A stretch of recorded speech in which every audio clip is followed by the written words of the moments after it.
Alright, so today we are going to do 3.1 because remember we did section 3.2 last class. If I am talking too fast or I'm going through the slides too fast, remember you can always hit pause, kind of get caught up. But last class we solved graphing by substitution elimination. That's what we consider solving algebraically. Today we are going to solve it graphically. So we'll have three different ways to solve systems of equations. One by substitution, elimination, or our last choice here is graphing. So just a reminder that systems of linear equations are going to have two or more equations. Like last class, I'm only going to stick you with two equations. Today we'll eventually increase to 3 later on. We're going to use the same variables, x and y, and then the linear system means it's going to be 2 lines. So we're just graphing lines today.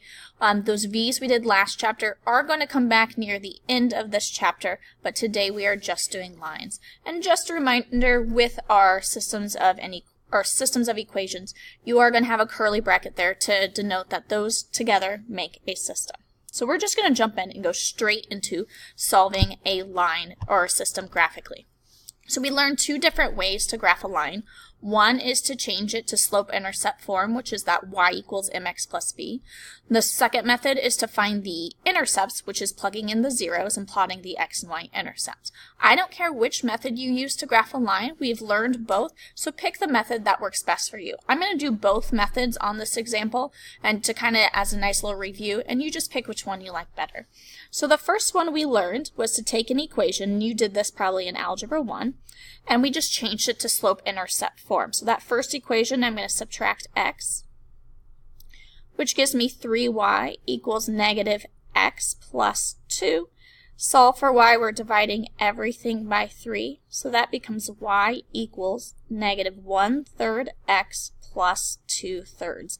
You might see some fractions today on your homework, but we're big kids, we can handle it. So when we graph, we always start with our y-intercept, so it goes on the y-axis.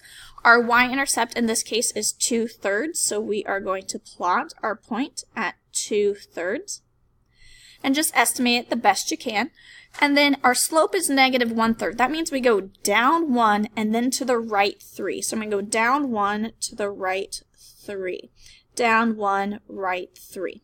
If you remember, you only need 2 points to form a line, but I do recommend, especially with systems of equations, to go ahead and plot a few more just because it makes it a little easier to find your solutions. And I would definitely highly recommend that you do use a ruler to make sure that your lines are nice and straight here. Okay?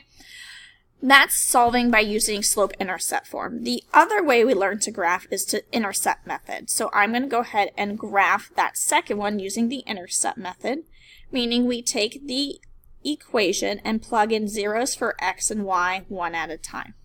3 times 0 is 0, so 3x equals negative 6. Divide by 3. I have x equals negative 2, which means our x-intercept is at negative 2, 0 because we put a 0 in for y. Repeat the process, but this time we're going to put a 0 in for x, and 3 times 0 once again is 0. 3y equals negative 6. Divide by 3. I also get that y is negative 2, but when we write our y-intercept, remember we put a 0 in for x, so this would be 0, negative 2. Plot both of your points here. There's our y-intercept, our x-intercept, and remember you only need 2 points to form a line, so we can go ahead and connect them there. Now with our system of equations, we're looking for where our lines meet.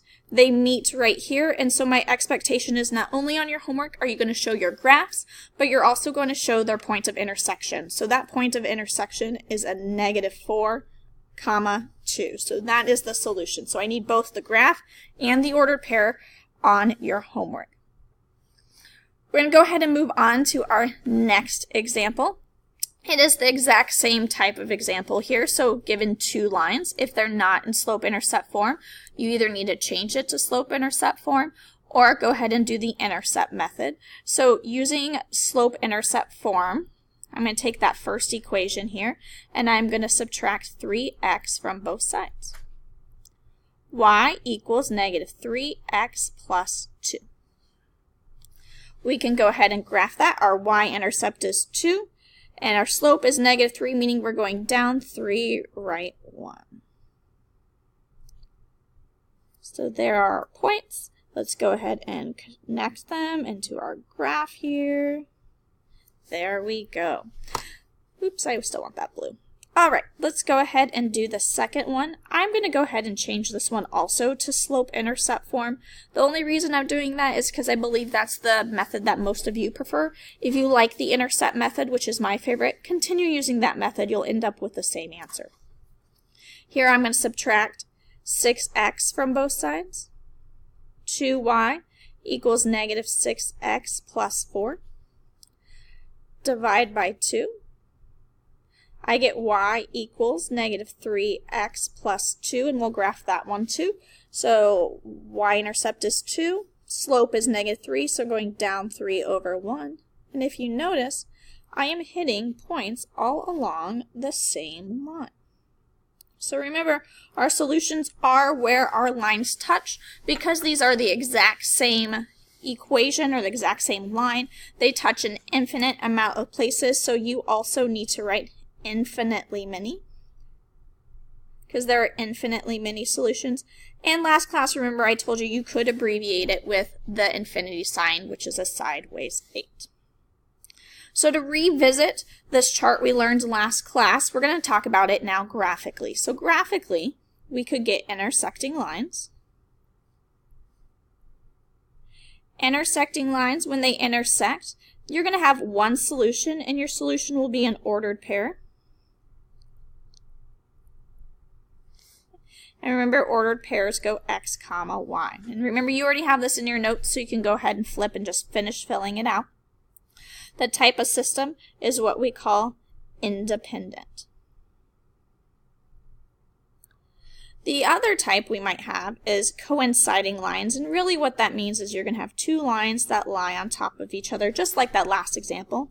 And remember, for a number of solutions, there's an infinite number of solutions, so we call it infinitely many, and I think it is appropriate to abbreviate with the infinity sign. And we call this one dependent.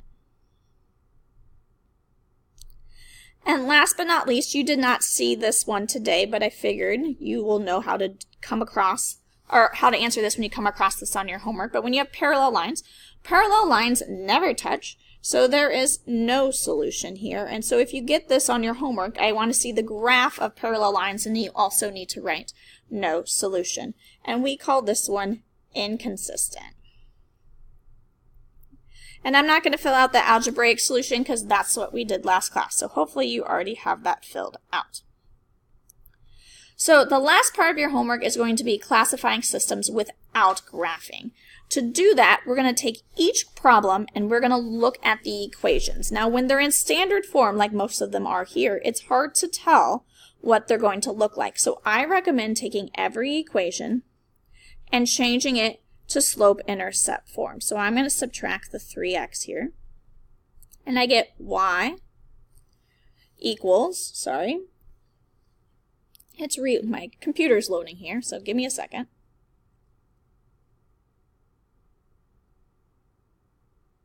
There we go. All right, so y equals, I get -3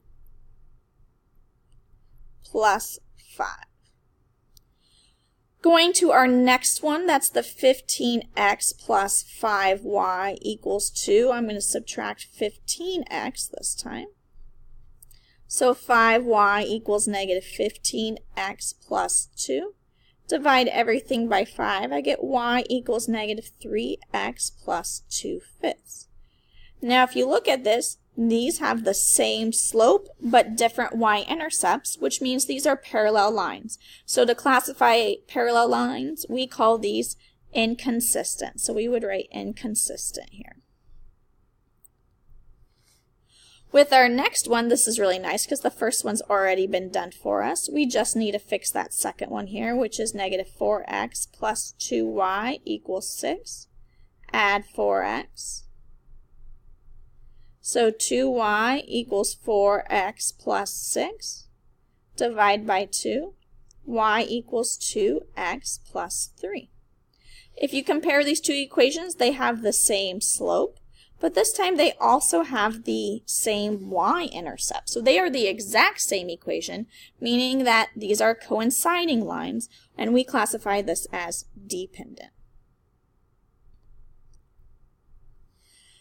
And last but not least, we're going to take this last one, change these to slope-intercept form. So I'm going to subtract x. Negative y equals negative x plus 5. Divide by negative 1. I get that y equals x minus 5. And my other equation, y plus 3 equals 2x. Subtract 3. Y equals 2x minus 3. Notice here they have different slopes. That first one has a slope of 1, second one has a slope of 2. Anytime you have different slopes, that automatically means that the lines are going to intersect somewhere. So there is one solution here, and when there's one solution, remember we classify this as an independent system. So that's it for notes. You have the rest of the time to work on your homework. 1 through 9 will be graphing, so you'll need to grab a sheet of graph paper from the sub, and then you have 13 through 16, which is like those last 3 examples. I will see you next week.